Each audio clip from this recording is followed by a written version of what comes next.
প্রিয় বন্ধুরা, আজকে আমরা শিখব রূপক কর্মধারায় সমাস। রূপক কর্মধারায় সমাস মনে রাখার জন্য তিনটা টেকনিক আমি লিখে রেখেছি। টেকনিক 1, মাঝে রূপ থাকবে। টেকনিক 2, ইম্পসিবল, এখানে অদৃশ্য বস্তু থাকবে। টেকনিক 3, রূপক সমাসের প্রথম পদটি বা ধরা বা ছোঁয়া যায় না, যেমন মন মাঝি, মন রূপ মাঝি, এখানে মনটা ছোঁয়া যায় না।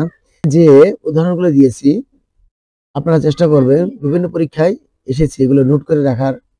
দেখুন, ভব নদী, বিদ্যাধন, চন্দ্র বা চাঁদ মুখ বা চন্দ্রমুখ, পরাণ পাখি, জ্ঞান বৃক্ষ, ক্রোধানল, বিষাদ সিন্ধু, মন মাঝি, যৌবন সূর্য, অলসতন্দ্রা, আনন্দ অশ্রু, দিল দরিয়া, চাঁদ মুখ, জীবন প্রদীপ, মোহনিদ্রা।